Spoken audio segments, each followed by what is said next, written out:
Je connaissais du coup le podcast depuis 2 mois, je crois que c'est depuis le mois de novembre, quelque chose comme ça.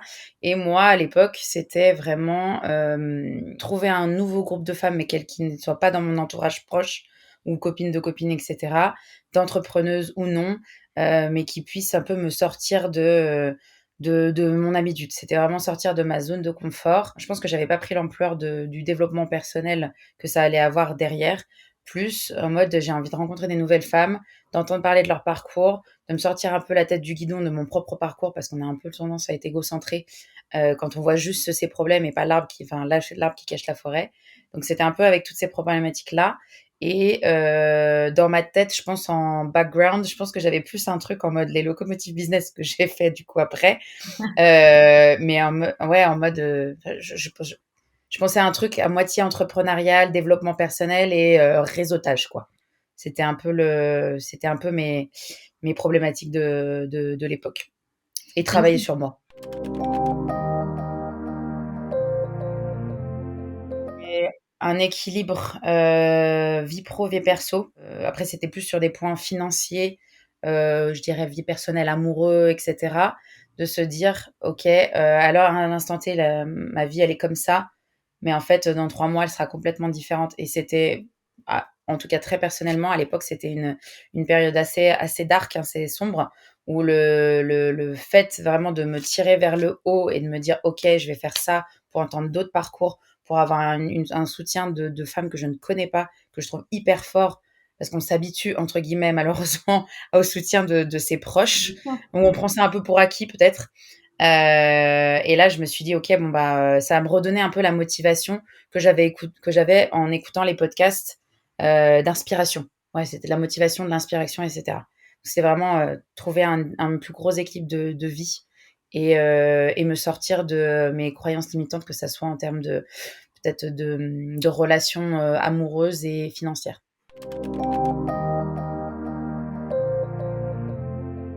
Alors, le premier truc qui me vient en tête, j'adore ta voix. C'est bête, Nice. mais c'est un vrai truc. C'est un vrai truc où la présence vocale que j'avais entendue via les locomotives, ça me fait toujours penser à. Enfin, c'est pas vraiment un comparatif, mais je me souviens de Marlène Jobert. C'était celle qui nous racontait des histoires, si on est des générations des années 90. Elle racontait des histoires et elle avait une voix hyper douce, hyper apaisante et très voilà, soothing. Et la tienne a voilà, cette propriété-là. Et quand j'ai commencé à écouter les podcasts, je me suis vraiment dit ça, ok. Donc ça, c'était plus sur le truc, voilà, un truc émotionnel enfin, ça m'a appelé à ça. C'est comme de trouver sa bonne prof de sport, tu vois. Il y a des gens que Ouais, tu vas bien pas sûr. pouvoir supporter, d'autres que tu vas adorer. Bien Bah sûr. là, c'est Bien sûr. pareil. Et après, je pense qu'inconsciemment, il y avait tous les profils de personnes, de femmes que tu interviewais. Je me suis dit, ok, donc on est toutes hyper diversifiées. Le fait que tu les interviews et que tu aies un peu ce panel de femmes différentes et que tu aies eu aussi une structure par rapport à ton propre business et la façon dont tu les amenais en interview, tout ça, là, je prends plus le côté entrepreneuriat professionnel, tu vois, tout ça, je me suis dit, ok, c'est une femme qui m'inspire, j'aime bien sa voix, j'aime bien la façon dont elle conduit ses interviews, j'adore les profils qu'elle interview. Ça me donne envie de passer à l'étape supérieure. Et Ok. après, évidemment, de rencontrer les autres femmes qu'elle va avoir mis dans mon groupe, quoi. C'était un peu ça. Et le truc développement personnel, parce que je suis une grosse croyante en toujours bah, déjà se développer et de plus en plus au cours de ces dernières années de se placer en priorité quand il le faut pour pouvoir devenir meilleur dans tous les domaines de sa vie. Hein. C'est pas que personnellement, quoi. Alors, il y avait pas mal de choses que je connaissais pas parce que je pense on connaît pas forcément tous les outils qui sont à notre Eh oui. disposition. Je me souviens du 3-6-9 par exemple, ça je connaissais pas. Même la roue de la vie, peut-être que je l'avais, un peu vue, mais sans plus. Rien que ça, je trouve que c'est des petites choses bah, qui sont hyper utiles peu importe enfin, la période qu'on traverse. J'avais aussi, je me souviens aussi des 4 saisons, de comprendre qu'on est très cyclique sur nos décisions, qu'on n'est pas non plus obligé de passer par les 4 phases de décisionnelles pour en prendre une décision. Voilà, il y a énormément de choses qui viennent de nous. Euh, voilà, pas mal d'outils. Ça, vraiment, c'est du concret dont je me sers encore aujourd'hui. Tu vois, j'ai toujours un dossier sur mon ordinateur. Et après, ça va être plus des choses qu'on a vécues avec le groupe, je pense. C'est très, enfin, ça, c'est très personnel, mais le fait qu'on ne se connaisse pas, peu importe notre histoire de vie, notre niveau de vie, et je parle dans tous les sens du terme, les endroits où on avait envie de travailler toutes personnellement, en fait, on s'est toutes retrouvées au-delà de se motiver et d'avoir un vrai soutien, à se raconter des choses et à s'élever mutuellement vers, vers quelque chose auquel personne n'aurait pu prévoir, quoi. Même des gens qui, comme moi, tu dis, j'avais fait du développement personnel, mais c'est différent. Donc, ça va être vraiment le groupe va être moteur. En tout cas, le mien, elle a été, quoi. Et après, de petit avant-après, avant, on va dire que je suis arrivée un peu paumée. C'était voilà, j'ai essayé un peu de faire du tri dans ma vie, de façon très carrée, organique, etc. Et quand je suis ressortie, en plus pour l'été, tout était beaucoup plus clair. J'ai revu mes offres entre temps du côté de mon taf. Je me suis beaucoup plus éduquée de moi-même avec des outils financiers, qui était un peu un de mes points de départ. J'utilise des petites choses que tu nous as données au fur et à mesure dans les modules. Peut-être pas, c'est pas quotidien non plus, mais tu vois, je me dis, je commence à comprendre comment mes cycles fonctionnent. Donc là, je sais que moi, à la fin de l'été, c'est toujours un grand chamboulement. Et le mois de septembre, c'est toujours le moment où je mets tout en forme. Et ben justement, les outils pratico-pratiques que tu nous as donnés, ça, je m'en sers pour me dire, OK, là, à l'instant T, j'en suis là sur ma roue de la vie, où est-ce que j'ai envie de placer le curseur. Et ça, c'est ce que les locomotives m'ont appris, clairement.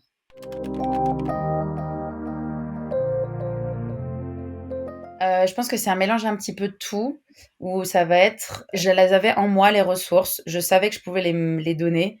Elles étaient déjà posées en début d'année, parce que j'avais fait mes objectifs et cetera, parce que personnel et de parce que j'ai 3 business à gérer. Donc il y avait déjà ça, mais ça les a structurés et ça m'a donné la confiance en moi nécessaire pour les dépasser.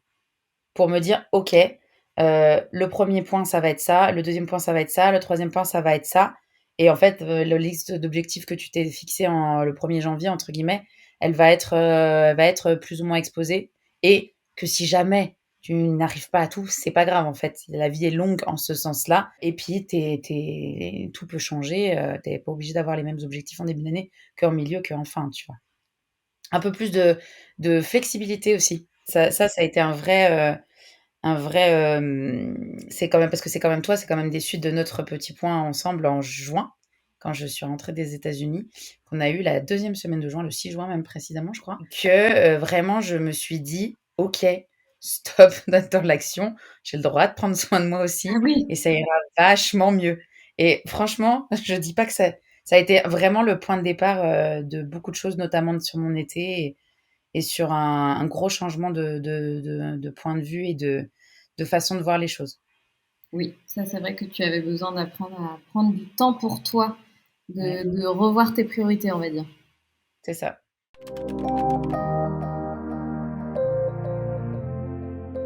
Je crois pas. J'ai eu des freins, peut-être pas avant, bien avant, mais aujourd'hui, non, j'ai pas de frein. Parce que je sais, je suis très, ça devient un peu mainstream d'utiliser le terme résiliente, mais j'ai tellement dû composer dans ma vie pour tous les aspects avec l'impossible qu'aujourd'hui, en fait, le fait de lâcher prise et me de prendre les choses comme elles viennent, plus, en tout cas beaucoup plus, ça fait que j'ai pas beaucoup de freins. Quand je sens un truc et que je Ah ouais. m'écoute, je sais que, je sais que ça va le faire, peu importe, tu vois? Et si ça le fait pas, c'est pas grave, quoi.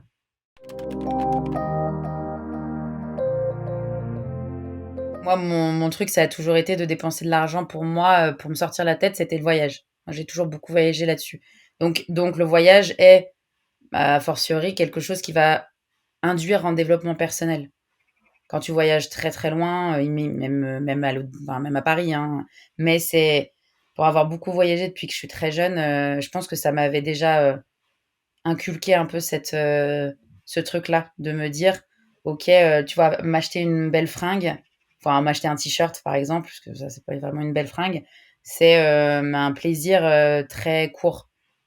Un voyage, ou un moment, passé ou un week-end passé avec, ma famille ou mes amis, c'est des choses qui sont déjà, qui me font du bien et qui sont plus long terme et du coup, j'ai pas trop de mal à contrario, j'ai plus de mal à dépenser de l'argent, pour me renouveler ma garde-robe. Ouais, bah Donc je oui, me traîne des t-shirts qui ont 10 ans tu vois? carrément, Et qui carrément. mériteraient peut-être un petit peu de frais, quoi. Donc voilà, c'est un équilibre, quoi.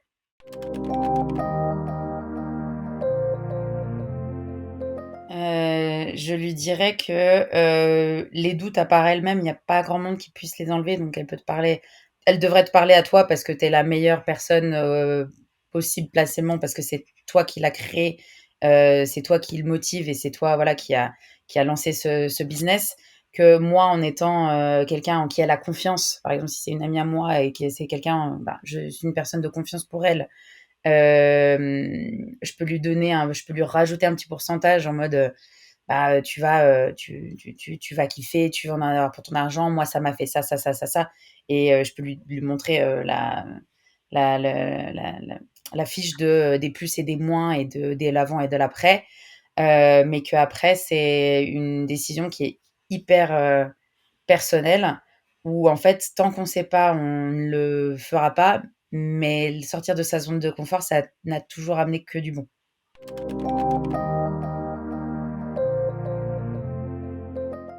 Concrètement, le avant des locomotives et le après, n'a rien à voir.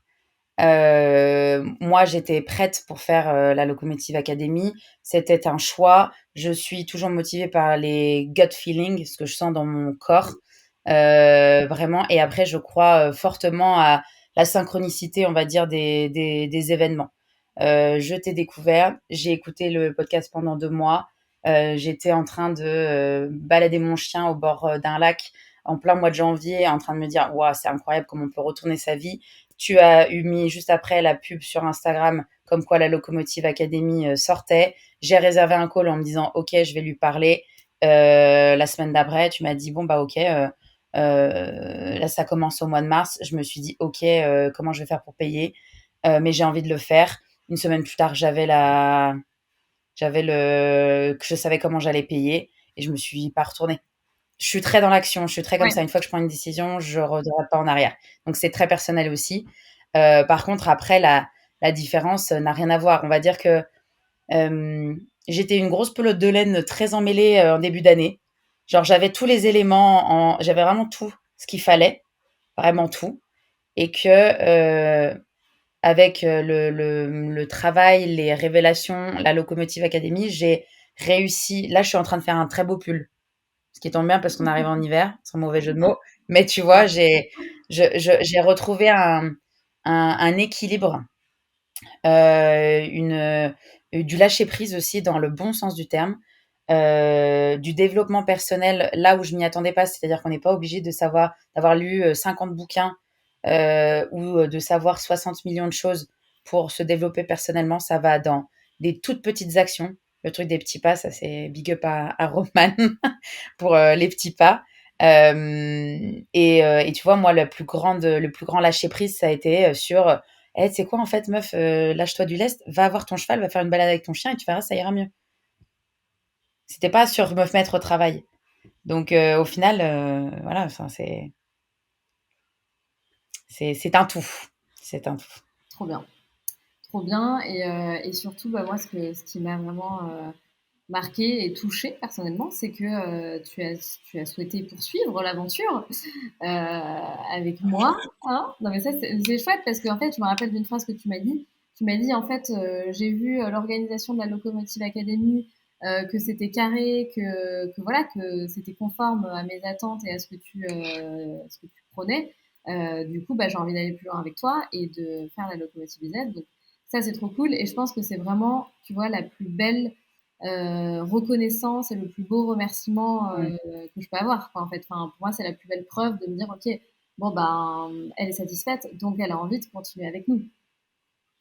Ouais, mais tu fais, je te dis, tu feras un autre truc, à la fin de la Locomotive Business, c'est possible que je le fasse, quoi. Non, mais en fait, c'est la preuve de tout. C'est avant de te connaître, maintenant je dis pas, je ne te connais pas, enfin, tu as compris ce que je voulais dire, mais ça a tout été en synchronicité de la vie, on va dire, du moment où j'ai connu le podcast jusqu'à tout s'est déroulé, voilà, la Locomotive Business, et j'ai hâte d'être dans un an pour voir où est-ce qu'on en sera après tout ce qui va se passer. Et ça va être je suis contente d'avoir fait le côté développement personnel et maintenant je suis contente de faire le côté entrepreneurial parce qu'effectivement, en étant moi-même entrepreneuse, je sais ce que ça demande et je vois à quel point ça peut être compliqué des fois. Et de ce que je vois et de l'ascension que tu fais, plus, ça c'est juste le côté un peu bling, sans péjoratif, pas péjoratif, mais tu vois ce que je veux dire. Tu es en train de faire une ascension de ouf, donc c'est hyper inspirant, j'allais dire inspirateur, très très inspirant. Je t'aspire aussi. Euh, Je t'aspire aussi. voilà, ça m'inspire beaucoup. Et de l'autre côté, il y a vraiment le côté cadre, comment ça fonctionne dans une entreprise. Je me retrouve beaucoup en toi ou en la personne que j'ai envie de devenir, tu vois, que ça soit dans un mois ou dans six, me dire, ouais, en fait, je gagne un salaire à 6 chiffres, je mène mes entreprises d'une main de maître, j'ai pris un mois et demi de vacances, j'ai mon mec, j'ai mon fils, je peux aller le chercher à l'école. Non, mais tu vois, et moi, c'est en tant que femme, qu'entrepreneuse et que, ouais, je sais pas, juste personne, je suis avide à l'heure actuelle d'avoir des choses comme ça des projets comme ça qui me motivent. Et on ne peut pas faire mieux que de faire soi-même.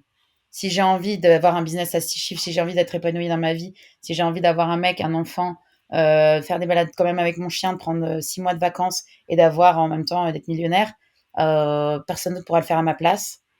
Donc voilà quoi, c'est un peu tout ça qui se mélange.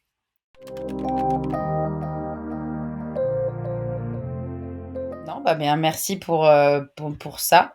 Je trouve que c'est de plus en plus chouette tout ce qu'on fait pour l'entrepreneuriat féminin.